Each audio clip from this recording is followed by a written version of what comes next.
Admiral Kiichi Nagamo stood on the bridge of the aircraft carrier Akagi, watching the pre-dawn darkness give way to the pale light of what he believed would be another glorious day for the Imperial Japanese Navy.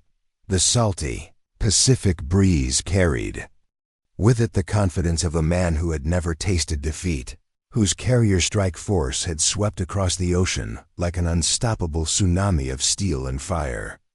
Behind him, the massive fleet stretched across the horizon: 4 aircraft carriers, 2 battleships, 3 cruisers, and 11 destroyers, the most powerful naval force Japan had ever assembled.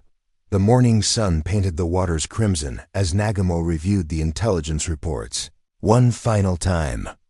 Midway Atoll, that tiny speck of coral and sand 1,500 miles northwest of Hawaii, would fall within hours. His pilots, the finest in the world, had already proven their superiority at Pearl Harbor, Wake Island, and across the Dutch East Indies. The Americans, still reeling from their devastating losses, surely couldn't mount any significant resistance to Operation Midway. Vice Admiral Kiichi Nagamo had risen through the ranks during Japan's rapid naval expansion, earning his reputation as a cautious but effective commander. His methodical approach had served him well in previous engagements, but the intoxicating string of victories since Pearl Harbor had begun to cloud his judgment.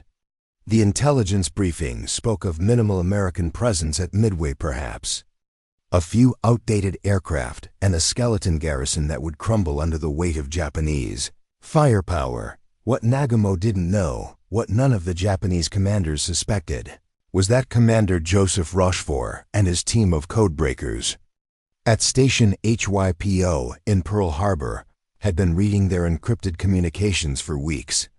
Every movement, every strategic decision, every tactical adjustment had been laid bare before Admiral Chester Nimitz and his staff. The Americans weren't stumbling blindly into this engagement. They were orchestrating it. As reported in Samuel Eliot Morrison's comprehensive naval history, the Japanese High Command had grown dangerously overconfident following their early wartime successes, leading to critical oversights in intelligence gathering and strategic planning. Below deck, Lieutenant Commander Mitsuo Fukita, the veteran pilot who had led the attack on Pearl Harbor, felt an unusual stirring of unease. Something about this mission felt different, though he couldn't articulate why. The weather reports were favorable, the target seemed lightly defended, and his aircrews were eager for another decisive victory. Yet as he studied the reconnaissance photographs of Midway's installations, a nagging doubt crept into his mind. The atoll's defenses appeared almost too convenient, too predictable. The runways were clearly visible, the fuel tanks poorly concealed, and the defensive position seemed designed more for show than for serious resistance. It was as if the Americans wanted them to attack, as if they were being invited into a carefully prepared killing ground. But such thoughts were quickly dismissed. The Imperial Japanese Navy had not suffered a single major defeat since the war began. Their carriers were unsinkable, their pilots invincible, their destiny manifest. The rising sun would soon fly over Midway's coral beaches, and the path to Hawaii would be clear. As the first aircraft engines roared to life on the flight decks, none of the Japanese commanders realized they were sailing directly into the most devastating naval trap in history. The pre-dawn darkness of June 4th concealed more than just the approaching Japanese fleet. 1,200 miles away, Admiral Chester Nimitz stood in his command center at Pearl Harbor, surrounded by charts, radio equipment, and the quiet tension of men who knew they were about to gamble everything on a single roll of the dice. The intelligence breakthrough that had given them insight into Japanese plans now demanded perfect execution. There would be no second chances. Task Force 16, under Rear Admiral Raymond Spruance, had been positioned northeast of Midway since June 2nd. The carriers Enterprise and Hornet, accompanied by their screening vessels, waited in the waters designated as Point Luck, a position carefully chosen to remain undetected while maintaining striking distance of the approaching enemy. Task Force 17, commanded by Rear Admiral Frank Fletcher aboard the hastily repaired Yorktown, had joined them despite the carrier's battle damage from the Coral Sea engagement just a month earlier. The morning sun revealed the magnitude of the deception as the first Japanese scout planes appeared over Midway Atoll. The island's defenders, a mix of Marines, Navy personnel, and Army Air Forces units, had been carefully positioned to present the appearance of a standard defensive installation while concealing the true extent of their preparations. Every anti-aircraft gun had been registered on predetermined firing points. Every fighter aircraft positioned for maximum defensive coverage. At 0430 hours, the Japanese attack began with clockwork precision. 108 aircraft, 36 Nakajima Cape bombers, 36 Aichi Val dive bombers, and 36 Mitsubishi Zero fighters lifted off from the decks of Akagi, Kaga, Ahairu, and Soryu in perfect formation. Leading the attack was Lieutenant Joichi Tomonaga, a veteran pilot whose steady nerves and tactical acumen had made him one of Japan's most respected squadron commanders. From his position aboard Akagi, Admiral Nagamo watched the attack formation disappear into the morning haze with satisfaction. The Americans would be caught completely off guard, their defenses overwhelmed before they could mount any meaningful resistance. By noon, the rising sun would fly over Midway's command bunkers, and the second phase of Operation A could begin. But 800 miles away, the trap was already closing. Admiral Spruance had launched his strike aircraft at 0700 hours, gambling that the Japanese carriers would be caught at their most vulnerable moment recovering aircraft from the Midway attack while simultaneously preparing for a second strike. The timing had to be perfect. Too early, and the Japanese would have time to launch their own attack. Too late, and the carriers would be ready for battle. The deception extended beyond mere positioning. American radio operators had been broadcasting false messages, designed to reinforce Japanese assumptions about minimal defensive preparations. Dummy installations had been constructed to draw attention away from the actual gun positions, while the real defenses remained carefully camouflaged. Even the civilian population had been evacuated and replaced with additional military personnel, creating the illusion of a lightly defended outpost while actually concentrating maximum firepower in minimal space. Lieutenant Commander John Waldron, leading Torpedo Squadron 8 from the Hornet, understood the desperate nature of their mission. His 15 Douglas Devastator torpedo bombers were obsolete aircraft facing the world's finest fighter pilots, but they represented the best chance of disrupting the Japanese formation long enough for the dive bombers to reach their targets. As his squadron approached the enemy fleet, Waldron knew he was leading his men into what would likely be their final battle. The Japanese carriers continued their approach to Midway, their commanders still unaware that they were sailing directly into the crosshairs of the most carefully orchestrated ambush in naval history. The trap was set, the pieces were in motion, and the fate of the Pacific War hung in the balance of the next few hours. At 0620 hours, the serenity of Midway Atoll shattered under the thunder of Japanese bombs. Lieutenant Tomonaga's attack formation swept over the island like a plague of mechanical locusts, their engines screaming as they dove toward their predetermined targets. The carefully constructed illusion of minimal defenses began to crumble as American anti-aircraft fire erupted from positions that intelligence reports had claimed were lightly defended. Marine Fighter Squadron 221, commanded by Major Floyd Parks, scrambled their obsolete Brewster Buffalo fighters to meet the incoming threat. The American pilots knew their aircraft were outclassed by the nimble Zeros, but they also knew that every minute they could delay the Japanese attack might prove crucial to the larger battle developing beyond the horizon. Captain Marion Carl, leading a division of 4 fighters, climbed desperately toward the Japanese formation, knowing that courage would have to compensate for technological inferiority. The aerial battle over Midway became a savage dance of death as the American defenders threw everything they had against the Japanese attackers. The Marine pilots, flying aircraft that were barely adequate for training purposes, pressed their attacks with reckless determination. Major Parks himself was shot down within the first few minutes of combat, his buffalo spinning into the ocean. In flames, but his sacrifice bought precious time for the island's gunners to find their range dot below. The reality of American defensive preparations became apparent to the surviving Japanese pilots. The anti-aircraft fire was far more intense than intelligence reports had suggested, and the defensive positions were more numerous and better concealed than aerial reconnaissance had indicated. Lieutenant Tominaga, leading his bombers through the deadly flak, began to realize that someone had seriously underestimated American defensive capabilities.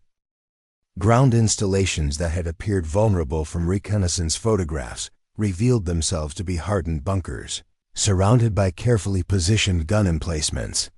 The fuel storage tanks that had seemed so invitingly exposed were actually decoys, while the real fuel supplies remained safely underground. Most disturbing of all, the island's runway remained operational despite repeated bombing runs, suggesting a level of defensive preparation that contradicted every intelligence estimate. As referenced in Gordon Prange's definitive account, Miracle. At Midway, the Japanese had fundamentally misunderstood both American defensive capabilities and strategic intentions, leading to critical tactical errors that would prove decisive in the coming hours. The first indication that something was terribly wrong came at 0-7-0-5 hours, when Lieutenant Tominaga's radio crackled with an urgent message: "Needs second attack wave. Midway installations not sufficiently damaged. Runway still operational. Recommend immediate follow-up strike." The message sent shockwaves through the Japanese command structure, contradicting every assumption about the island's defensive capabilities. Admiral Nagamo, standing on Akaji's bridge, felt the first stirring of doubt as he processed Tominaga's report. The attack had been planned as a single devastating blow that would neutralize Midway's defenses and clear the way for invasion. The possibility of a prolonged aerial campaign had never been seriously considered, and the implications were deeply troubling. Meanwhile, 40 miles southeast of the Japanese fleet, Lieutenant Commander John Waldron was leading Torpedo Squadron 8 on their final approach. The 15 Devastator torpedo bombers, flying barely 50 feet above the ocean surface, represented the first wave of the American counterattack.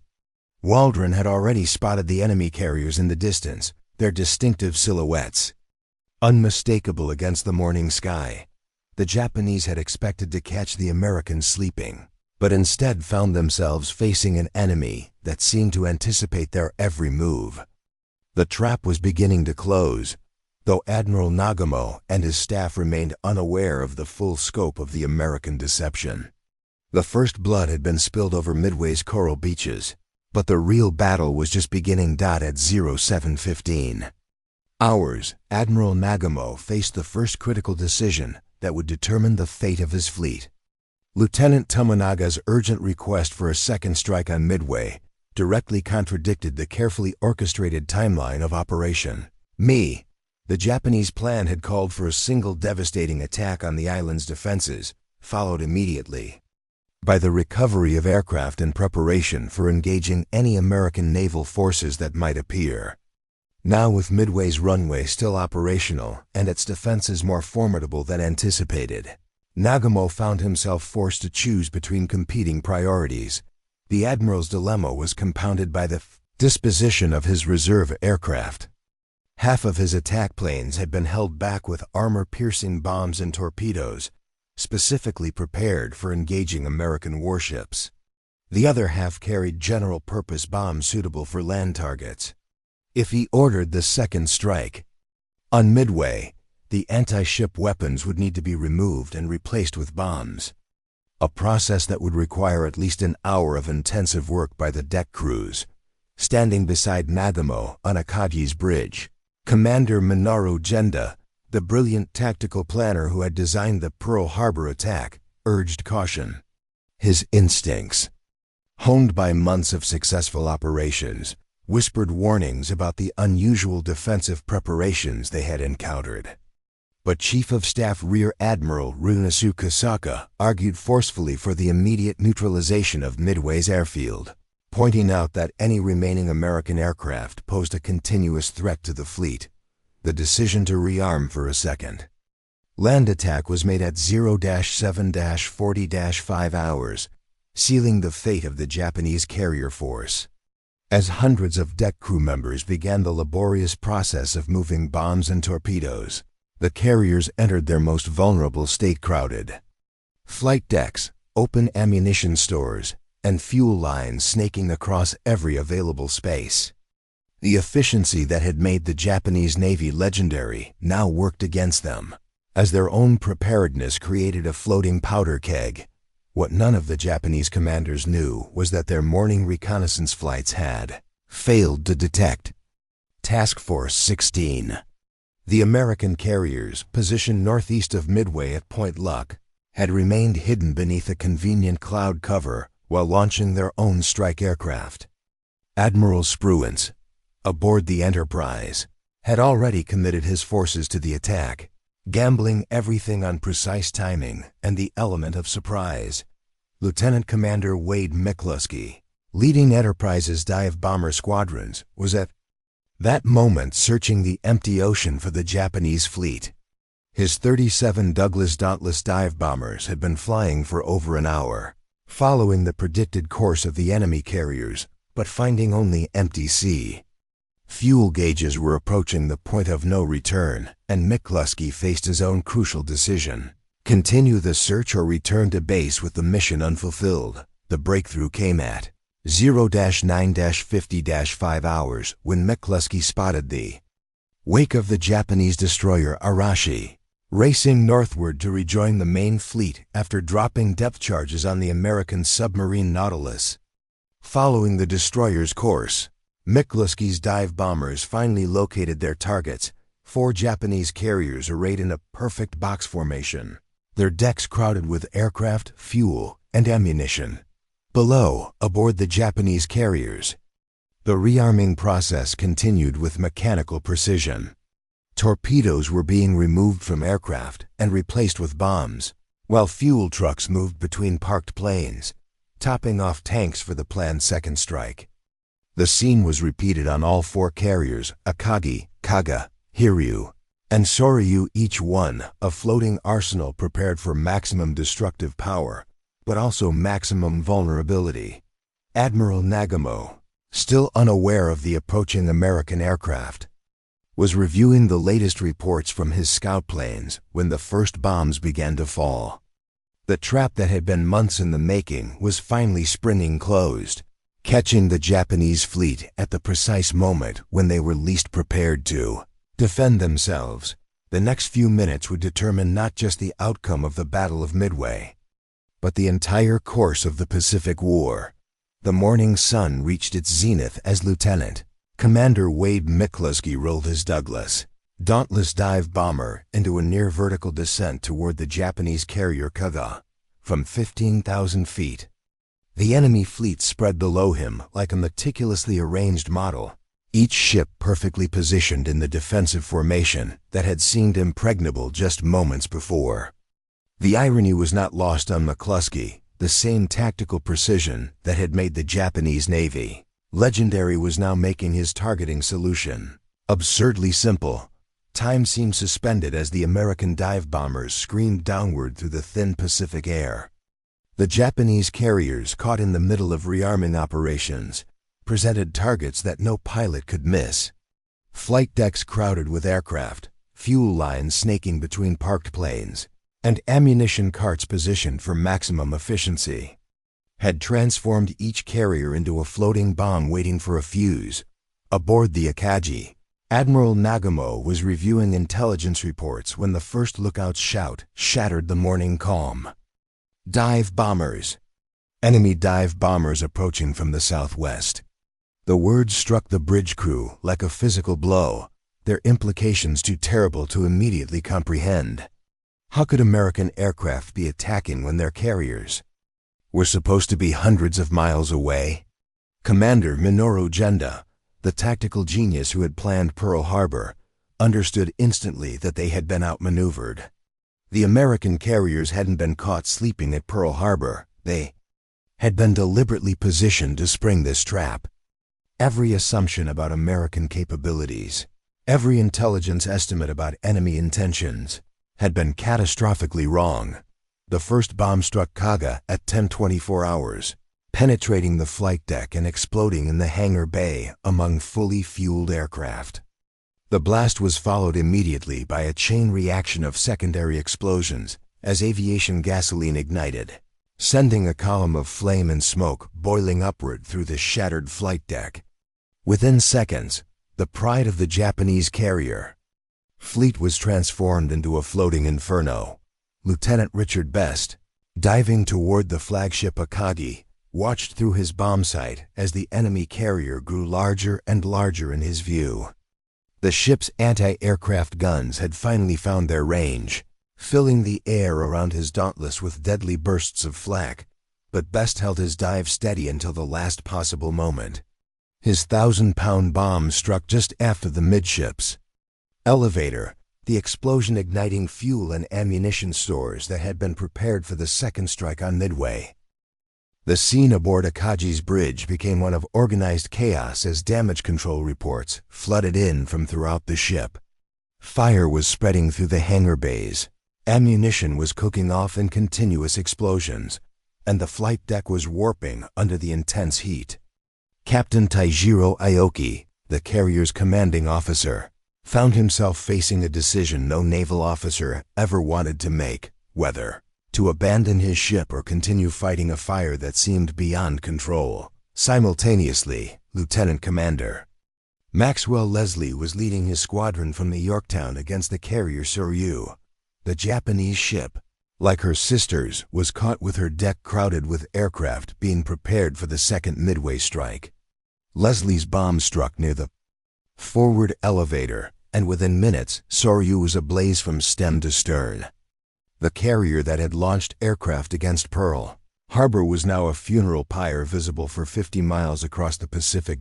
As detailed in Walter Lord's authoritative account, Incredible Victory, the Japanese carriers were caught at precisely the moment when they were most vulnerable, their own efficiency and tactical precision becoming the instruments of their destruction.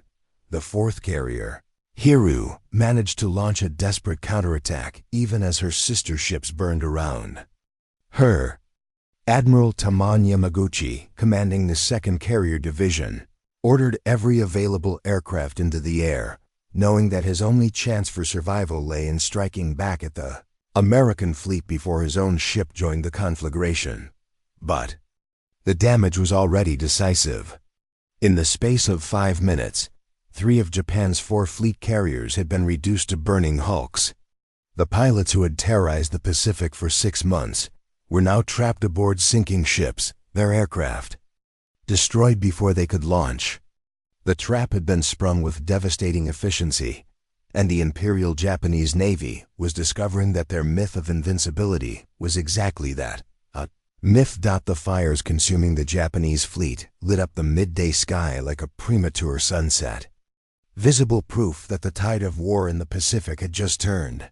Irrevocably, the smoke from 3 burning Japanese carriers darkened the afternoon sky as Admiral Nagamo stood on what remained of Akagi's bridge, watching his fleet's dream of Pacific domination literally go up in flames. The flagship that had carried him across the ocean in triumph was now a twisted wreck of steel and fire, her flight deck buckled beyond repair, her hangar bays filled with smoke and the screams of trapped men. The decision to abandon ship came at 14:30 hours, not from cowardice but from the simple recognition that the Akagi was already dead.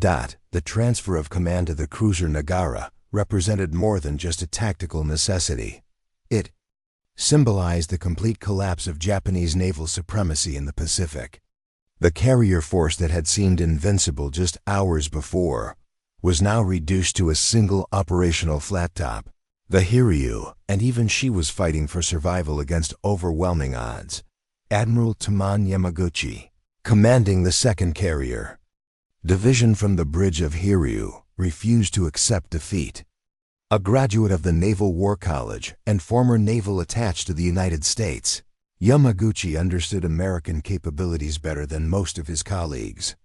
He also understood that his only chance of salvaging something from this disaster lay in striking back immediately, before the Americans could consolidate their advantage. At 1330 hours, Hiryu launched her first counterattack 18 Achival dive bombers and 6 Zero fighters under the command of Lieutenant Michio Kobayashi. The force was pitifully small compared to the massive formations that had dominated the early months of the war, but it represented the last offensive capability of the Japanese fleet. Their target was the American carrier Yorktown, whose location had been reported by one of the few remaining Japanese scout planes, the American Task Force, commanded by Rear Admiral Frank Fletcher, was experiencing its own moment of crisis. The Yorktown, hastily repaired after the Battle of the Coral Sea, was the weakest link in the American formation. Her damage control systems were still not fully operational, and her air group was a mixture of replacement pilots and combat veterans stretched thin by months of continuous operations. When the Japanese attack finally located Fletcher's task force, the results were devastating but not decisive. Kobayashi's dive bombers, flying with the desperation of men who knew they were fighting for the survival of their nation, managed to score 3 direct hits on the Yorktown. The carrier, already weakened by previous battle damage, began to list heavily to port as flooding spread through her hull. But even as the Yorktown fought for survival, the trap that had been set for the Japanese fleet continued to close. Admiral Spruance, commanding Task Force 16 from the Enterprise, had already launched a second strike against the remaining Japanese carriers. 24 dive bombers under Lieutenant Commander Earl Gallagher were at that moment approaching the Kuryu, intent on completing the destruction of Nagumo's fleet. The final phase of the battle began at 17:05 hours when Gallagher's dive bombers attacked the last operational Japanese carrier. The Hiryu, like her sisters, was caught with her deck crowded with aircraft being prepared for a second strike against the American fleet. The first bomb hit near the forward elevator. The second struck the bridge area, and within minutes the ship was engulfed in the same type of uncontrollable fires that had already claimed Akagi, Kaga, and Soryu. Admiral Yamaguchi, realizing that his ship was doomed, made the decision to go down with her rather than face the shame of survival. His final radio message to Admiral Nagumo was brief but telling. "I am going down with Hiryu. Please tell the Emperor that we fought with honor." The message represented not just the death of a single officer, but the end of an era in Japanese naval warfare. As the sun set on June 4, 1942, the ocean around Midway was littered with the burning hulks of what had been the most powerful carrier force in the world. The trap that had been months in the making had achieved results beyond the wildest dreams of its architects. 4 Japanese fleet carriers had been sunk or mortally damaged, along with hundreds of irreplaceable aircraft and pilots. The reckoning was complete. But the war was far from over. Dawn broke over the Pacific on June 5 to reveal the full magnitude of the Japanese disaster. The 4 carriers that had terrorized the Pacific for 6 months were either at the bottom of the ocean or burning hulks drifting helplessly in the current. The Akagi, pride of the Japanese fleet, had finally succumbed to her fires and slipped beneath the waves at 05:20 hours. The Kaga had followed her flagship into the depths shortly after midnight, taking with her the dreams of Japanese expansion across the Pacific. Admiral Isoroku Yamamoto, commanding the combined fleet from his flagship Yamato, received the devastating reports with the stoic composure that had made him one of Japan's most respected naval leaders. The architect of Pearl Harbor understood immediately that the failure at Midway represented more than just a tactical defeat. It was the beginning of the end of Japanese naval supremacy in the Pacific. The trap that had been set by American Intelligence had not only destroyed his carrier force, but had shattered the myth of Japanese invincibility that had sustained the empire's expansion. The human cost of the disaster was staggering. Over 3,000 Japanese sailors and airmen had perished in the flames, including some of the most experienced pilots in the Imperial Navy. Lieutenant Commander Mitsu Fukita, the Pearl Harbor veteran who had been grounded by appendicitis, watched from the deck of Akagi as his ship burned around him. The irony was bitter. The man who had led the attack that brought America into the war was now witnessing the beginning of Japan's inevitable defeat. Captain Taziro Aoki, commanding officer of the Akagi, was among the last to leave his ship. The decision to abandon the flagship had been perhaps the most difficult of his naval career, but the alternative was to allow his surviving crew members to die needlessly in a ship that was already beyond salvation. As he transferred to the destroyer Nowaki, Aoki carried with him the Emperor's portrait and the ship's battle flag, symbols of a glory that was already fading into history. Commander Minoru Genda, the tactical genius who had planned the Pearl Harbor attack, found himself confronting the limitations of his own strategic vision. The same qualities that had made the Japanese Navy supremely effective in the early months of the war, rigid planning, hierarchical command structure, and absolute faith in predetermined tactics, had become liabilities when faced with an enemy that refused to follow the script. The Americans had not only read Japanese intentions, but had turned them into a weapon of self-destruction. The trap that had been set at Midway extended far beyond the immediate tactical situation. American codebreakers, led by Commander Joseph Rochefort, had not only provided the intelligence necessary to position the fleet, but had also created a strategic deception that played directly into Japanese assumptions about American capabilities and intentions. Every piece of false information, every carefully crafted radio message, every deliberate revelation of defensive preparations had been designed to reinforce Japanese confidence while luring them into a killing zone. As noted in Edwin Layton's intelligence memoir, "And I Was There," the victory at Midway represented the culmination of the most successful intelligence operation in American naval history, demonstrating the decisive advantage that superior information could provide in modern warfare. The strategic implications of the Japanese defeat became apparent in the weeks and months that followed. The loss of 4 fleet carriers and their experienced air groups meant that Japan could never again mount the type of offensive operations that had characterized the early months of the war. The initiative in the Pacific had passed permanently to the United States, and the long, bloody road to Tokyo had begun. Admiral Chester Nimitz, commanding the Pacific Fleet from his headquarters at Pearl Harbor, understood that Midway represented a turning point not just in naval warfare, but in the entire character of the Pacific conflict.